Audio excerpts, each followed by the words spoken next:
We are one step closer to the rise of the machines. Investor Beat starts now.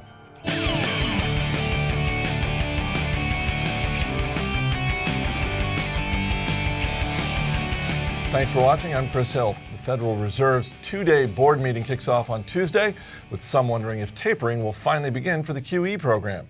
But with the Dow, NASDAQ, and S&P 500 all rising today, Wall Street seems to believe that the free money forever program will continue. Joining me in studio today, Tim Hanson and Jason Moser. Guys, our top story: forget Amazon's flying delivery drones. Google has just bought Boston Dynamics, an engineering company that develops animal-like robots, including a cheetah that is the fastest-running robot in the world. Creepiness aside, it is the 8th robotics company that Google has acquired in the last 6 months. Although, if we dwell on the creepiness for a minute, as we were talking about before taping, I'm panicked. This is a little panicky. I mean, as someone who's been skeptical of Google's motivations for probably going on a decade now, I mean, when you throw robots into the mix, and fast robots, and did you see the one throws a cinder block?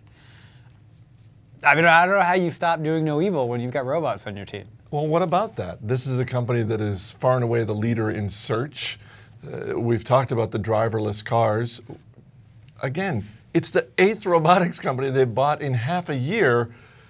Do we now have to question what Google's business is going to be 5 years from now? I'd like to believe that this is maybe a little bit less nefarious than we're making it out to be today, but I mean, you have to at least wonder. I think this follows kind of along lines with what Amazon has done in buying the Kiva Robotics. I mean, they are outfitting warehouses and distribution centers and fulfillment centers.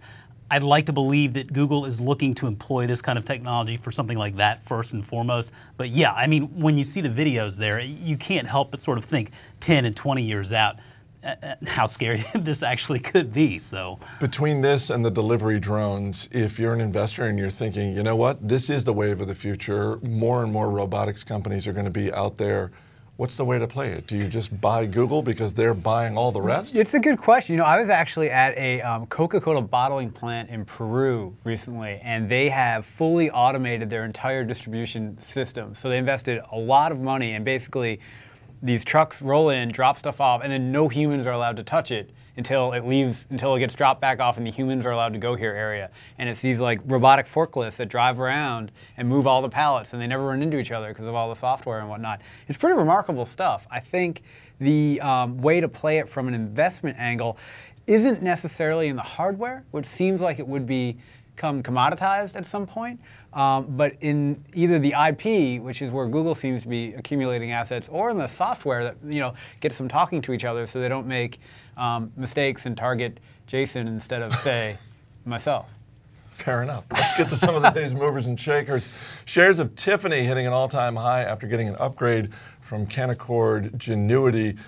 I should point out the upgrade was going from sell to hold. When you see that kind of upgrade, is it tough to get excited about this stock? I don't know. I mean, I think we were looking at Tiffany a year ago when the pessimism was really high, but you know, they're starting to see some lower costs flow through the income statement, and they're able to, you know, raise prices a little bit here and there because it's a pretty powerful brand there. And that's the thing with these luxury brands like Tiffany, is they don't revert to the big sales tactics that you see throughout all the holiday season.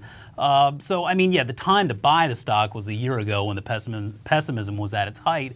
But yeah, I mean, you have to like the picture of the company going forward. ExxonMobil also hitting an all-time high after getting an upgrade from Goldman Sachs. You look at the shares, though, Tim, trailing the market this year.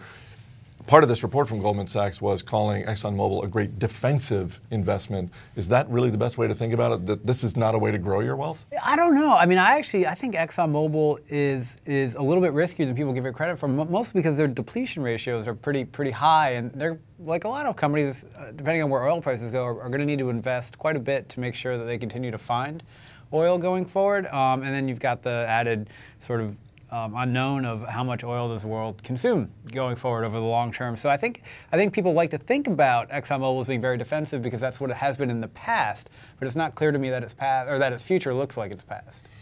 TTM Technologies down after the circuit board company announced a proposed offering of $150 million in convertible debt. This is not a particularly big company. It seems like they've got a lot of red flags around them. Yeah, I mean, there are a lot of red flags. You're looking at top-line revenue stagnating, margins are falling. They're in a very competitive industry that's losing any modicum of pricing power that it ever had. So you look at something like TTMI today that's already not in the greatest capital situation today. They're going to issue more debt. It's potentially convertible debt, which could hurt shareholders down the road. Yeah, I would stay far, far away from this one. And finally, Twitter dropping a bit after the stock was downgraded by analysts at both Wells Fargo and SunTrust. Do you like Twitter? At this size, it's a $30 billion market cap company. Crazy. It's crazy expensive. This is, I think, an example of, Peter Lynch said, buy what you know. And a lot of people have taken that advice to heart. And Twitter, the internet makes it really easy to buy what you know and to sort of check up on it, especially if you're a user of Twitter. And I think a lot of people who use Twitter have noticed how many ads that are sort of starting to pop up around the service. And they see it and they're like, monetization, this is it. This is it. This is the big time. I think people should wait, especially at the current valuation, wait to see what progress or actually what rates they're selling these ads at, what the adoption rates have been of those ads, and how effective they are for advertisers. Because I think a lot of people are willing to take a chance on Twitter as an advertising medium, but if they don't get results, they're not going to come back necessarily. So I'm a little more skeptical of Twitter than the market is, I guess. All right, that's going to do it for today's action. Give me a stock I can put on my watch list. Yeah, speaking of robots, I guess Amazon might be employing their robots in Germany's warehouses sooner rather than later. It looks like the strike, the German workers are threatening at least a few hundred of them are on strike now. It's not an insignificant part of the business, actually. Germany is responsible for about 15% of Amazon's overall sales. But I will be very interested to see how Amazon leadership responds to this, because they notoriously fight sort of the unionization efforts outside of the United States. All right, Tim, what about you? BlackBerry, which has obviously been kicked pretty hard over the past year, 2 years. But there's a new interim CEO who I think is going to be a little bit more defensive-minded, cost-cutting, not going to try to compete with Apple. They've got some legacy businesses that should generate free cash flow, although what magnitude, who knows.